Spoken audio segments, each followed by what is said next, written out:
Where's Optimus Prime?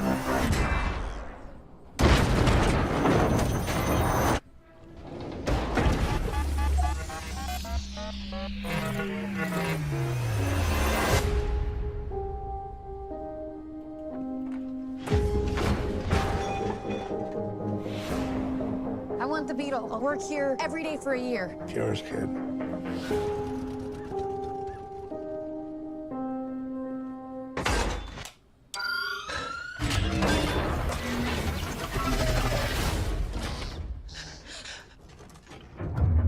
Do you speak? You sound like a little bumblebee. Only person you can show yourself around is me. So let's say we're driving and all of a sudden, somebody's there, hide! You serious?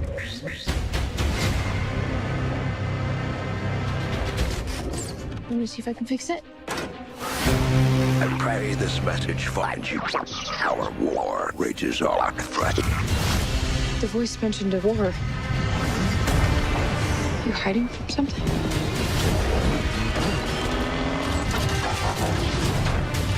The criminal from our world is hiding on yours. If our common enemy isn't found, We'll burn the whole planet to cinders. Take it down! My back feet!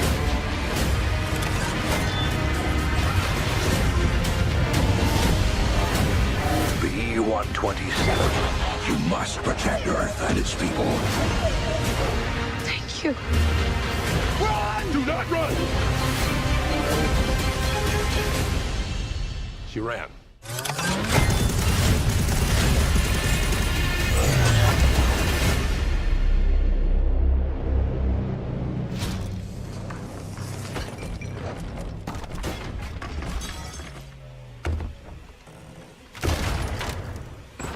Bumblebee, what have you done? I am so screwed. Hello, and thank you for tuning in to the World Through Electrospecs podcast. My name is Caleb. And I am Pete. And welcome to the show. Yeah, it's good to be back. Let me see if I can get some trailers running here.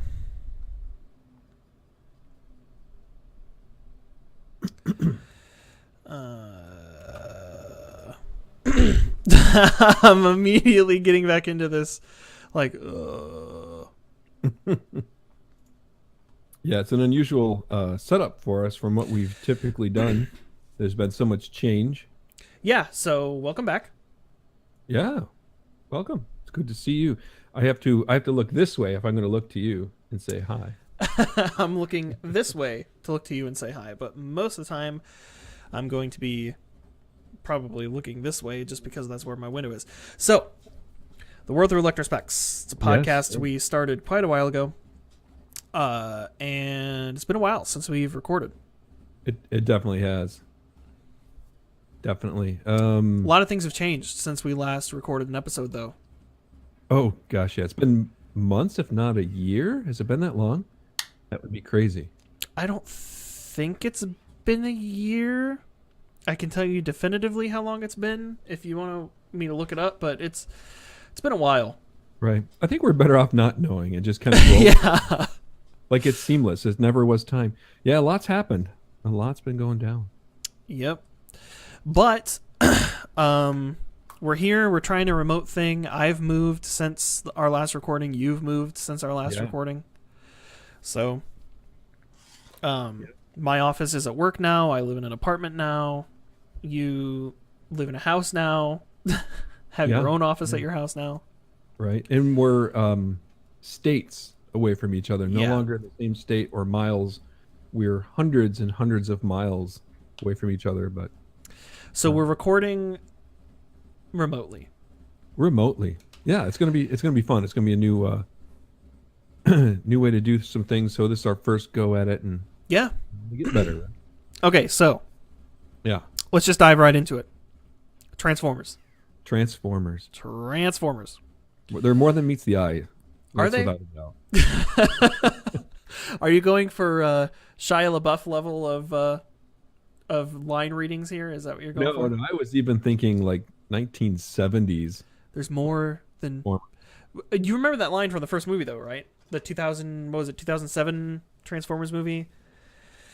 When they shoehorned that line into it. When he dropped. I'll know it. Huh? As soon as you say it, I will know it. That's for sure. Yeah. He drops the girl off at her house at night, and he goes, and she's like, "Oh, thanks for driving me home." And he's like, she's like, "Do you think I'm shallow?" And he goes, "No, I think there's more than meets the eye with you." Right. They completely just like shoved that into our faces. Exactly. So that was the first. So okay, so we just watched the third Bumblebee trailer. Bumblebee is being released later this year in December, I believe, is when it's going to be released. Yep. That is a. There it is, Christmas. Yeah, Christmas, really. Huh. Where are you seeing that? Oh, that was on that last trailer that just finished. Oh, really? Yeah. Wow. Okay. So will it be Christmas Day or will it be a Christmas treat? Yeah. A Christmas treat. Right. But I don't know. It's interesting because in the last series of Transformers, there's kind of like this bad rap on where Transformers has gone.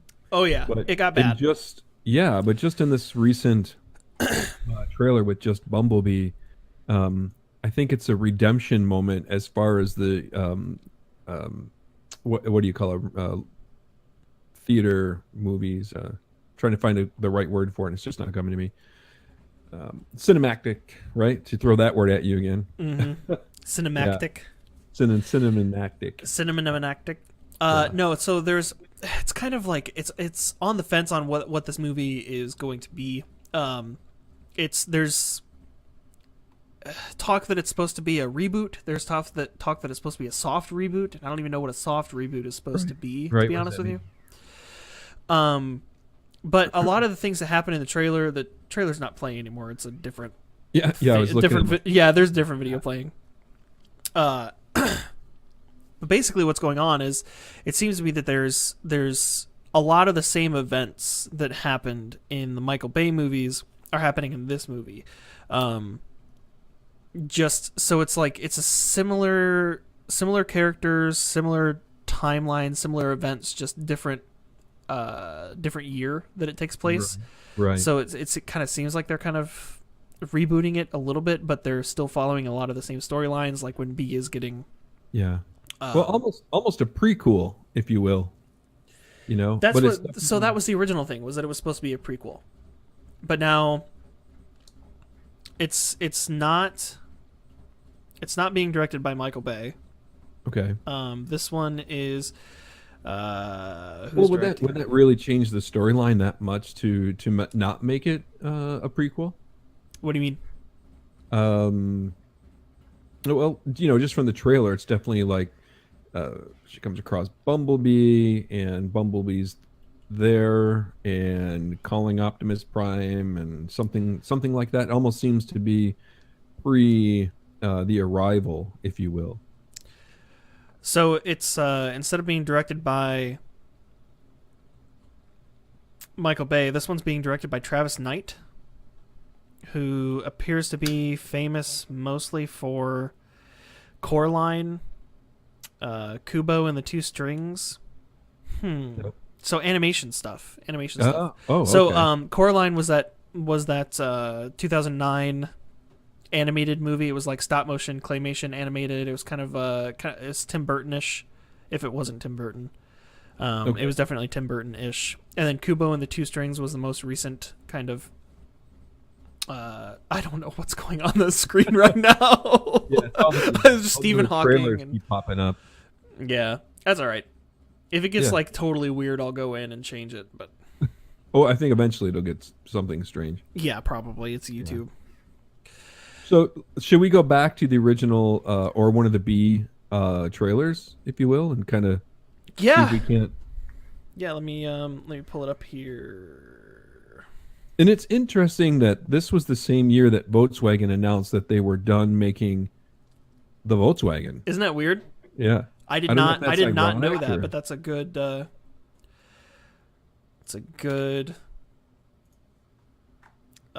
thing that you noticed. So trailer number 3 was what we just watched. I'll go ahead and throw on. And I know it's the classic Trailer number 2. Volkswagen Beetle, but still, it's interesting. Yeah.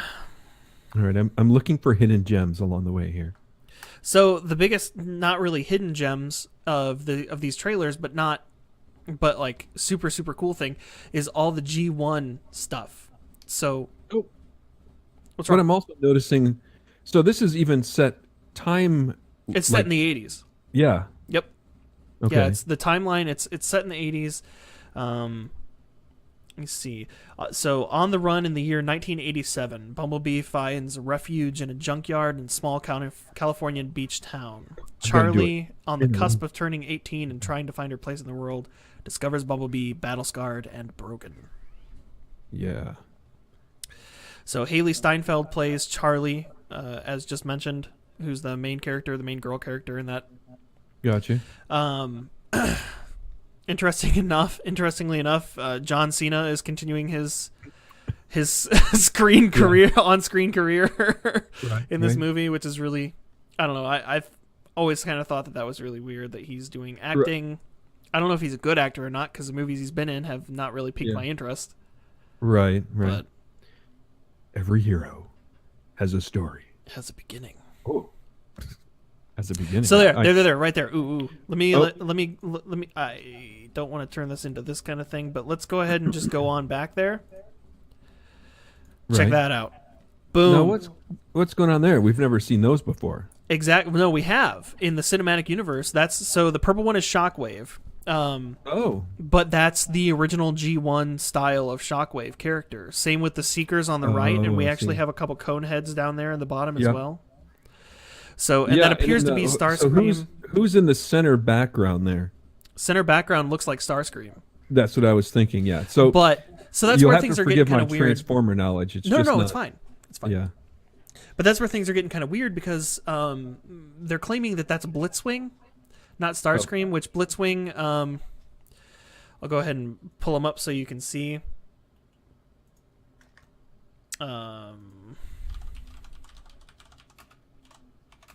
This should be interesting. This is Blitzwing. He was a very iconic character that had 3. He was a triple changer where he transformed into a jet, a tank, and a robot. Oh wow! But he had a very distinct purple, tan, and yellowish. No, color was scheme. it animation only, or did the toy? Well, there's a toy. Okay. Yeah, But did the toy do toys, all 3? There were toys of him. I don't remember when exactly he was introduced, if he was introduced. Because some characters were made toys and then added to the cartoons afterwards. Some characters were cartoon characters that they made toys of. It kind of went back and forth as to what was the introduction of a character, whether it was the toy or the cartoon. Yeah, but that's what happened on the sad story, if you will. Like my childhood was like definitely during the cartoon Transformers, but I was at that age where I was teenager, but my little brother was still old enough to like play with toys and that kind of thing. So I didn't have the as well interactions, but that shouldn't be an excuse because Transformers are a iconic cultural thing, and I just should be loving them. But well, you don't have to love them. The new movies, I've always been a huge Transformers fan, and I love them. There's no doubt. I even through all of the Michael Bay BS that ended up not. Everybody who was complaining about the Michael Bay movies, I still loved them. I loved the first one. Revenge of the Fallen, the second one, even though a lot of people say that one's the worst, I really, really, really liked that one. I don't like it, but I don't like it more than the first one. But Dark of the Moon, the third one, I really enjoyed. Yep. Really went downhill after that. I really, really wanted to like Age of Extinction, the one where they swapped. I almost said Nathan Fillion, the one where they swapped Shia LaBeouf out for. For Mark Wahlberg and stuff. Like I didn't mind that one really. I thought that one I liked that one better than it was okay. Yeah. It was okay. I wanted to like it a lot more than I did. Right. It ended up being a little disappointing. The second one just had too much CGI kind of backgrounds and stuff, like in Megatron's lair or whatever it was, or whatever you want to call it. Megatron? The second one meaning Revenge of the Fallen? Yeah. Or Revenge of the Fallen? No. Yeah. Revenge. They got really good. They started doing the weird naming The one thing. where things fall. Yeah. Yeah, because it got like really skeletal with the It was less chunky metal, and it was a little bit more. There were like shards of metal shifting around. That got a little wonky, but other than that, But then when The Last Night came out is when I just couldn't be on board as much anymore. That one, Anthony. I don't even think I've seen that. Yeah, don't waste your time. I mean, definitely do, because I feel like you should have the experience and form your own opinion. But Right. it felt. The Last Night felt like The Last Night. Yeah. My reaction to that movie was just like, guys, I'm trying to like this. Why are you doing this to me? Yeah. It was really bad. It was hard to follow. There was a lot of complicated stuff. Barely any transformations. It was weird. It was so weird. Anthony Hopkins played like a jokey character, and I believe we talked about that in previous episodes when I was talking about Westworld and my love for Anthony Hopkins and how in his role in the new Transformers movie, it was just he was joking around, and he called somebody dude at one point, and for an older like experienced actor like that with a nice British accent, calling somebody dude is just weird. It's weird. Right. But they were playing on that. That was supposed to be the joke, but it made me feel uncomfortable. So let's go back to that trailer. There was did you want to show something here? There was a lot of backlash on those movies, and they're kind of trying to go back. Yeah, so we were talking about this character here. Okay, right. We were talking about Starscream, Blitzwing, or whatever. So Blitzwing has a very iconic character design. Starscream, on the other hand, also has a very iconic character design. I mean, look at this toy. He's got these two kind of jet intakes, pylons going up his shoulders, and he's got a very specific head shape with the vents on the sides of his head. And he's got the red, white, and blue color. Very, very specific design. And that's what this looks like, does it not? There's yeah, I see it. Red, white, and blue. It's not exact, obviously, but no. But if you look, there's different spot. There's a different spot in the trailer. I can't find it, but there's a different spot in the trailer that shows that character's face close up, and it actually has the vents on the side of his face. So like everybody's like, absolutely Starscream. Travis Knight and the people who are working on the movie, no, that's not Starscream. It's Blitzwing. They're claiming why not, right? Yeah, right here, this Right scene. there. See, Yeah. he's got the vents on the side of his face. So they're claiming that that's Blitzwing. I don't know. It doesn't seem like Blitzwing, but see that kind of stuff. That's 100% G1.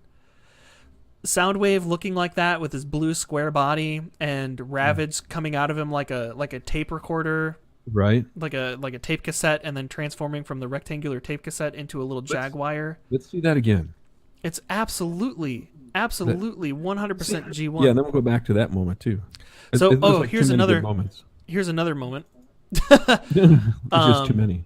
There's a lot of them, yeah. So in the Transformers, in the original cartoon, when they were still on Cybertron, the jet characters known as the Seekers. By the way, which is what makes this absolutely fantastic, because the original, we'll call it a trilogy, the 5 movies, didn't really beckon back really kind of hardcore to the animation of the original cartoon. No, Where- the first where 5 this- Transformers movies, they were just chunks of solid metal or chunks Right. of chunks of garbage. Where this is definitely getting back to the thing that makes Transformers, you know. Also, surprisingly enough, this movie has a significantly smaller budget than the other movies that have come out. Really? Yeah, even though the CG is looking really awesome. Now, some people are complaining that the CG is kind of looking like video game graphics, but whatever. So, in the original G1 cartoon, I didn't see that. Starscream, Thundercracker, all the characters that turn into jets, they're referred to as Seekers. Just as a piece of information. In the original G1 cartoon, the Seekers, when they were on Cybertron, they were turning into these triangular pyramid jets called Tetra jets. And if you look at the trailer here, when they're on Cybertron, Tetrajets. Oh yes. How freaking cool is that? Wow. That's too cool. Like, they're going all out. They're going completely deep on the G1 references and the G1 designs. See, I don't see how people see the poor quality or In the CG. I'm sorry, the video game quality. But There's other weird things, but okay. The best way I could describe it is if you dig deep into this trailer, if you watch it. Are you looking at me? yeah. Hi, Well, Pete. you're getting serious, so I want to definitely be looking right at you. Which is funny 'cause I'm looking at my wall. But, if you just watch this trailer for the entertainment value, oh, it's a Transformers movie that could be better than the other ones. Let's go watch this. If you dig deep into it, yeah. you start seeing some inconsistencies and some problems. If you dig Oh. if you dig even deeper into it, you start seeing that those problems are actually cool and references to the G1 cartoons. Oh, For instance, okay. I thought you were going in a bad direction. No. I'm going in a good direction. For instance, the scenes on Cybertron in this trailer, like if I could actually pause it at the right spot, like this scene right here, they're on Cybertron, and the jets look like they're the Tetra jets, the pyramid jets. But Optimus, sorry? Yeah, that's like classic Optimus. Right, that's classic G1 Optimus. And even though they're on Cybertron, he still has truck windows on his chest.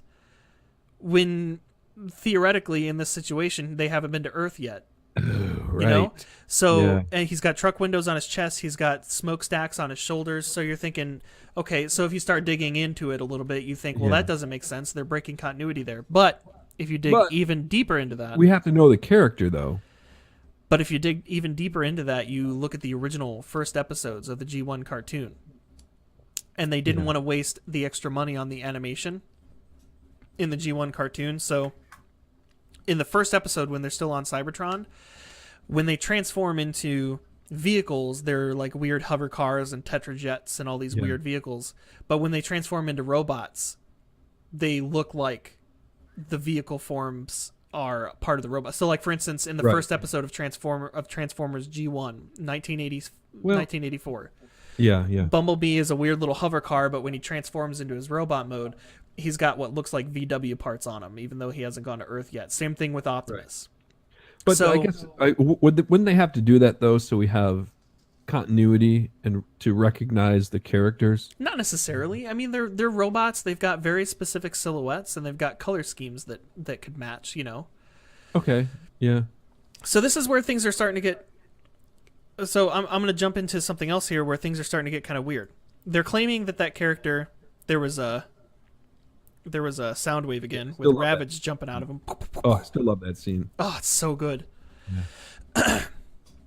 That looks like it's actually like made right over top of cells from the cartoon. Right. You know what I mean? It just looks like they just kind of like put the CGI over that, so they got that perfect. It was cool. Well, also in the movies, in the Michael Bay movies, Cybertron was that weird kind of honeycomb hexagon planet. Remember that? Right. Where right. in these trailers, Cybertron is actually a big round chunk of metal with parts out of it that have been exploded and chunks that have been ripped out from the war. So it's like everything down to the design of Cybertron as a planet is going G1, you know? Right. Going OG cartoons, and that's cool. I'm liking this a lot. I'm loving the look of this. Trailers previous to our preparation to talk today. So, I mean, I've known about them and I'm excited about them, but just seeing these for the first time is breathtaking. Oh, look, it's bumblebees. Bumblebees, yeah. So there are a few things that I think where this is kind of in a gray area as far as where it fits with the other movies. It was originally said that it was going to be a complete reboot, and then people were saying, well, it's probably going to be a prequel. Now people are saying it's going to be a soft reboot where some things are going to be rewriting the movies we've already had. Some things are going to be repeating the movies we've already had because they want to keep that. I don't know necessarily how a soft reboot would work in this situation, in this universe that we've already been given. Right. But like, so this whole Starscream and Blitzwing situation. How old are those original trilogies, because I'm calling them trilogies. Those are five. Yeah. Well, the first Transformers movie, the first Michael Bay Transformers movie came out in 2007. So are we a decade? Are we a generation enough ahead where the young people, that are just getting into this, will find it new and valuable? You know what I mean? Well, that's the other thing with all of the violence and sexual references in the original movies. They weren't necessarily kids' movies. They were meant for adults who watched the cartoon as a kid.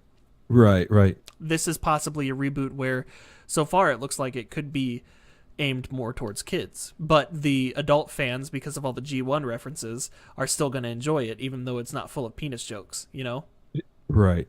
Definitely. Interesting. Yeah, I could not be more excited for this. And this actually sets them up for the opportunity to even have more side stories for the different characters, if you will. Although, possibly, I don't know. Although I love, I'm just going to go back to the beginning here. Although I love the Michael Bay movies until they get to the Age of Extinction era with Mark Wahlberg. Sorry, I said that wrong. Nothing against Mark Wahlberg. Just that's when it started going downhill for me. Although I love those, I really wish, from what we've seen so far of the Bumblebee trailer, I really sincerely wish this is just a complete reboot. Kind of like what Disney did when they purchased Star Wars, where, new production company, I believe this is Paramount. I'm not entirely sure.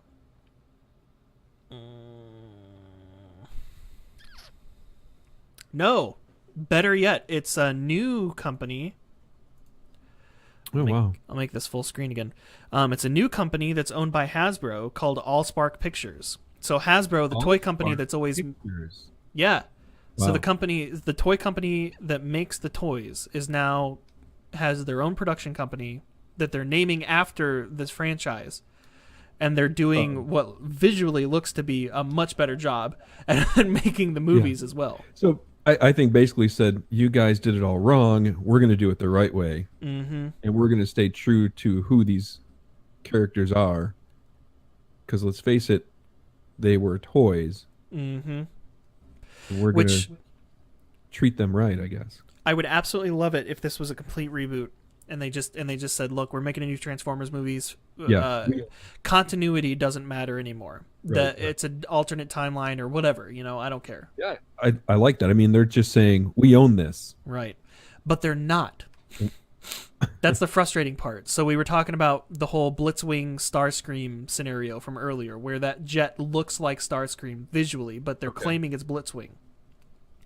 The reason they're claiming it's Blitzwing is because they're saying that the Starscream from the Michael Bay movies, where he's the F-22 Raptor and he's got like a triangle body shape and he's got a very specific look to him, they said they don't want to cause confusion between that Starscream and this jet in this movie, because Starscream already has a look. Right, which tells me they're really latching onto and accepting the movies that already exist instead of rewriting them. Yeah. And to boot, they're also maybe it's a parallel then. You know what I mean? Making a character that looks just like Starscream, yeah. But they're claiming it's a character that it looks nothing like. Well, are they introducing new characters? I mean, we are in an age of marketing, Yeah. Everything about that's what I'm doing. I'm actually looking all over the trailer to find other things that might be part of, the bigger.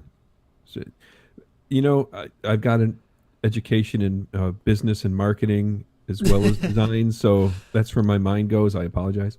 No, it's fine. But but maybe they're saying, look, now we have these new characters.